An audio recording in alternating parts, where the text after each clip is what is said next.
Well, I think one of the most exciting things that has developed over the last maybe 15, 20 years is this whole notion of the creative economy, the idea that people who work in creative endeavors or who use their creativity to earn a living are an identifiable kind of economic class in their own right.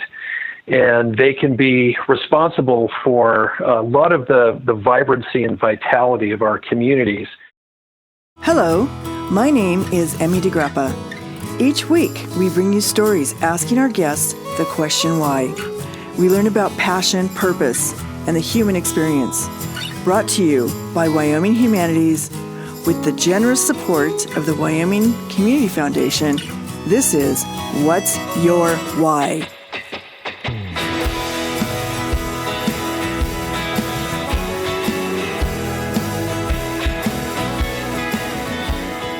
Today, we are talking to Milward Simpson. Milward is fifth generation Wyoming from an old political family with strong ties to the land. He was the state director of the Nature Conservancy, as well as spending 13 years with the Wyoming's Department of State Parks and Cultural Resources. Welcome, Milward. Why, thank you, Emmy. Great to be with you. Well, thanks for being here. And I realized, well, I didn't realize until I was reading in your biography that your family is fifth generation Wyoming. So where were you born? Well, I was born in Laramie and kind of moved around the state. I never lived in one place growing up more than 3 years. And we were kind of following my dad's career through college administration. So spent some years in Jackson when he was writing his dissertation, spent 3 years in Casper, moved to Sheridan, went to high school in Sheridan, and then attended the University of Wyoming. So I've kind of lived all over the state and have really benefited from that experience. That's really wonderful that you know Wyoming so well. But I also love the fact that you are a namesake of your great-grandfather. Is that right? My grandfather, Milward, yeah. Source of endless pride for me to have been named after such a great man.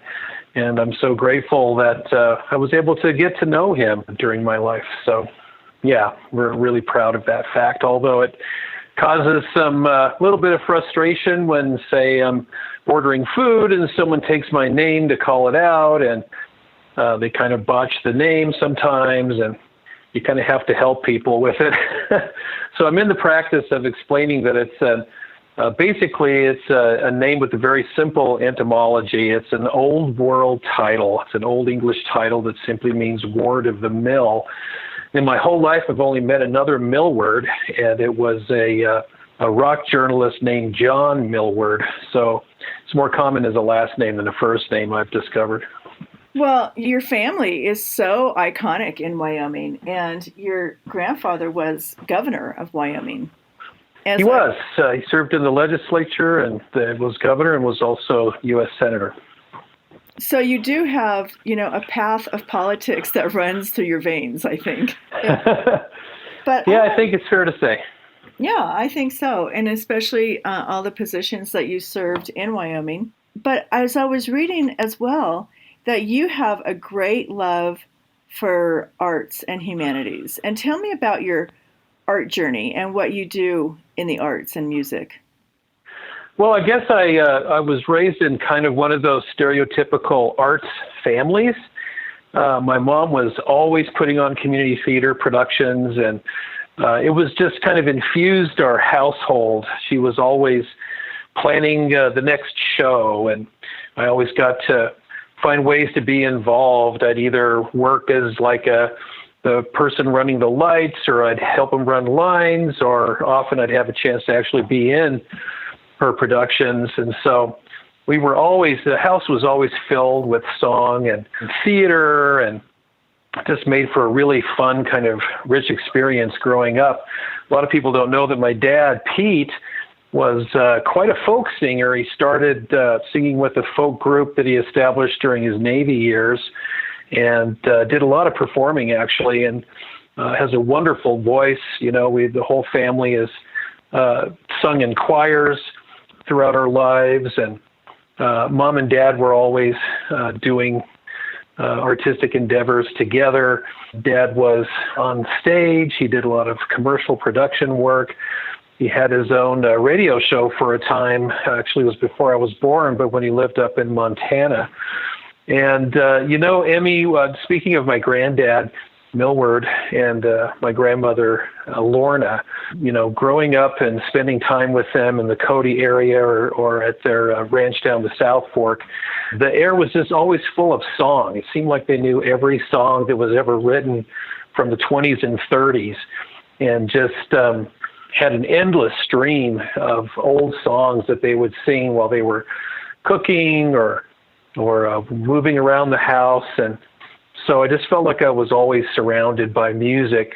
My sister became a folk artist in her own right, and then theatrical productions were ubiquitous. So that's kind of how I got involved. So, but you followed your own path in music, and what was that path? Well, I learned how to play piano. They had me taking piano lessons early on. So I was a classically trained pianist. And then I was in Casper, Wyoming, going to Dean Morgan Junior High in the mid-'70s, and became aware of this amazing, spectacular outfit called the Casper Troopers Drum and Bugle Corps. And first time I saw the snare drummers standing in line playing their snare drums, wearing those iconic uniforms, I just had to do that. So I picked up the drums at that point and became a drummer. And the Troopers kind of became a little bit of a family tradition. My wife, Amy, marched different years than I did, but she marched as a horn player. My brother marched as a snare drummer. And then my son, Alex, spent a few years with the Troopers playing in their front ensemble as a timpanist. And that kind of evolved into playing the drum set. And so, I spent the early part of my career as a practicing artist, and did several things, mostly in the Colorado, up and down the Front Range area. I was a theater director. I did a lot of music theater direction. I did sound design and audio engineering for theater productions. I did a lot of orchestrating and arranging. I played keyboards and drums in various bands. I did a lot of music education, group lessons, private lessons, things like that. Even was an actor in some hosted murder mysteries, and had a lot of fun. But before I got into administration and government and these other endeavors, I was a poor, struggling, but very happy artist. I love that, poor, struggling.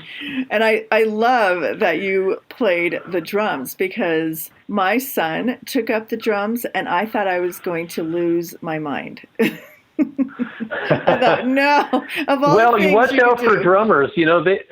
Watch out, because they can cause a lot of damage if you're not careful. I remember, if you have a pair of sticks and you've got a lot of nervous energy and you like to drum, you'll end up with a lot of pockmarked furniture and fence posts and et cetera. So make sure you get him a good drum pad so he's got a place to focus. Well, he's in college now, but I remember when he started playing drums, he was in high school, and I thought, I need a garage. I need a place to put this kid, because, drums are loud, and it's not, something you can just go play quietly in a corner. Well, we had a little room above our garage in our house in Sheridan, and you got it exactly right. Mom and Dad kind of stuck me up there. They put my drums up there, and at least it was a couple of steps removed, and they were able to control the noise somewhat. But they are a very loud instrument and a very heavy instrument. When you're a drummer, you've got a lot of gear you have to pack around, takes up a lot of space, and takes a lot of time to set up and tear down. But we drummers are kind of a little tribe. We're kind of like a cult. It's a lot of fun. Well, your journey in music and kind of like moving into administration in music and the arts and humanities, How do you see Wyoming moving forward in the future in our cultural economy? Well, I think one of the most exciting things that has developed over the last maybe 15, 20 years is this whole notion of the creative economy, the idea that people who work in creative endeavors or who use their creativity to earn a living are an identifiable kind of economic class in their own right. And they can be responsible for a lot of the vibrancy and vitality of our communities. And that's exciting to me, obviously, because of my experience in the arts and because of this sense that I always had that, this is one of the things that really makes our communities vital. It's an aspect of life that provides a lot of value and meaning that other kind of endeavors don't provide. And that we have tools now to be able to really kind of identify and talk about the creative economy and make a case that it's worthy of our investment in this state is really exciting to me. When I was with the Department of State Parks and Cultural Resources, there was a new economic index tool that had been pioneered that kind of grew out of this creative economy movement. It's called the Creative Vitality Index. And the first time we kind of ran the numbers for Wyoming, I believe it was about 10 years ago, we were very pleased. I wasn't particularly surprised, but we were very pleased to see that Wyoming had an extremely high cultural vitality index. And I think that points to a lot of opportunity now that we're talking more and more and trying to do more and more work to diversify the economy. This is something that decision makers and policymakers really would benefit from understanding and from investing in. We have a lot of creative people in this state. I think Wyoming is a place that really kind of nurtures creativity, and it's definitely something we can capitalize on as we're looking to build our state. What's your vision of some of the things that we can change to lift up the creative process and creativity in schools, creativity in our economy? What are the things that we can do different for the future? Well, I think we have to understand from a public policy standpoint that these are essential aspects of Wyoming. These aren't just kind of feel-good add-on, nice-to-have kinds of things. I'd say my entire career with state government, I was always trying to proselytize the value of the arts and humanities and culture, and find ways to kind of make that case. And what I think it means in terms of actual things that we need to either continue to do or do more of, we need to make sure that arts education is available throughout our state. It needs to be available in our public schools.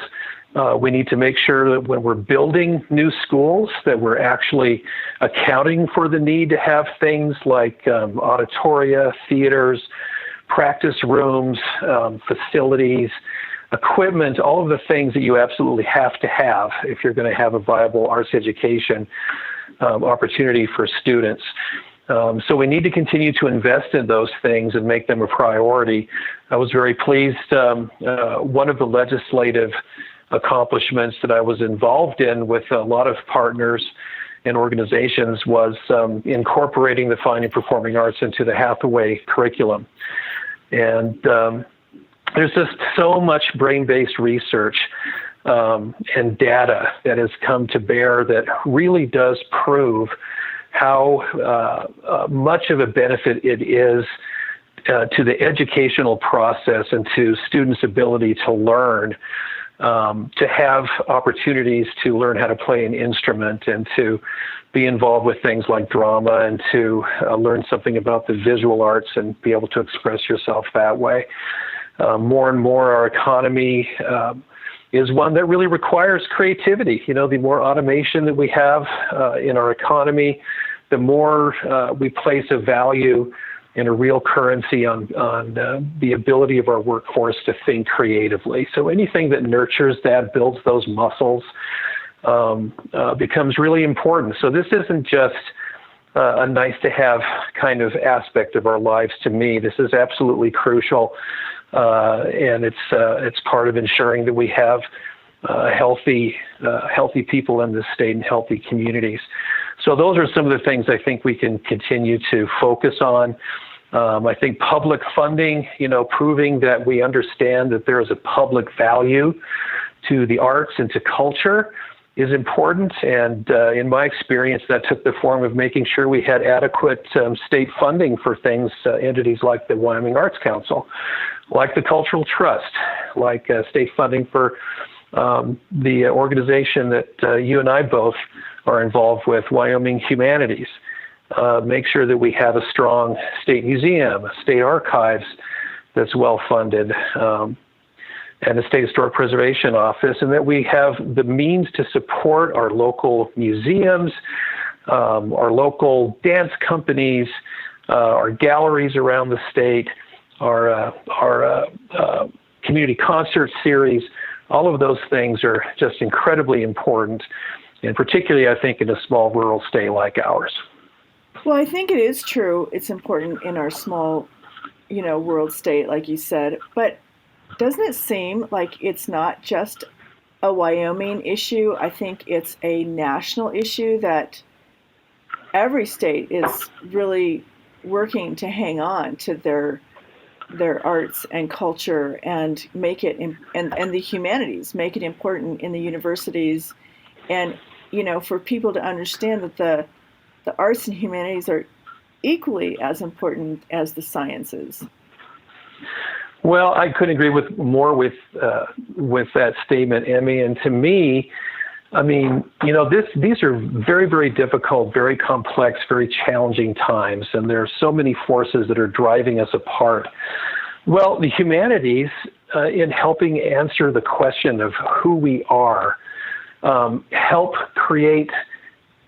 bring us together, where there's so many forces kind of pushing us apart. The more that we can kind of have a collective understanding of our past, the more we're going to understand who we are and what we have in common and what unites us and what makes us, special and unique, and what makes us such a vibrant, diverse place.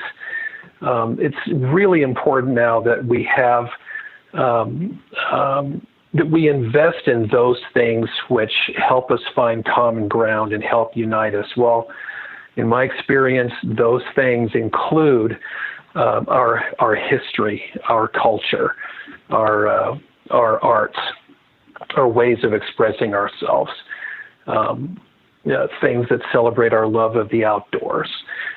These are the things in Wyoming and around the country that can help kind of bridge all of these forces that are dividing us. So to me, everything's at stake here in terms of a healthy, viable, national, unified populace going forward.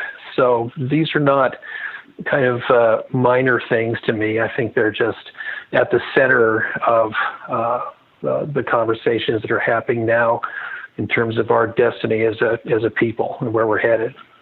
So before I close, I want to ask you if there are some websites or resources that people can go online and look at what other people are doing in their work supporting art and culture.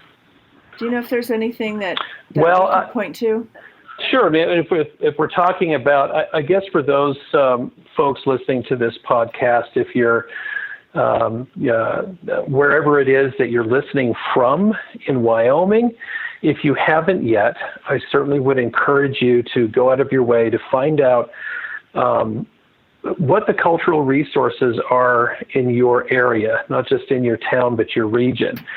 Find out who those folks are. Find out who's doing arts and cultural work. Who are the small nonprofit arts organizations? Do you have a local chapter of the State Historical Society there? Do you spend any time in your local library? Do you have some historic buildings that you're celebrating there? What are the opportunities that are around you to really understand the culture of your area and its history. You can certainly, in terms of the great services that my former state agency provides, you can go on to the website for the Department of State Parks and Cultural Resources, and just surfing through there will provide you a lot of different avenues and a lot of places to go. But those are some of the things that I'd suggest. Okay, that sounds good.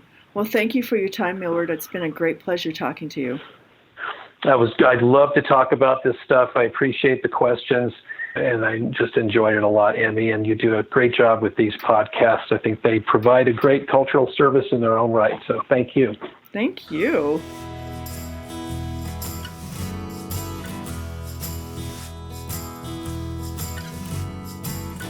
Thank you for joining us for this episode of What's Your Why? Brought to you by Wyoming Humanities with support from Wyoming Community Foundation and generous supporters like you. To learn more, go to thinkwhy.org, subscribe, and never miss a show.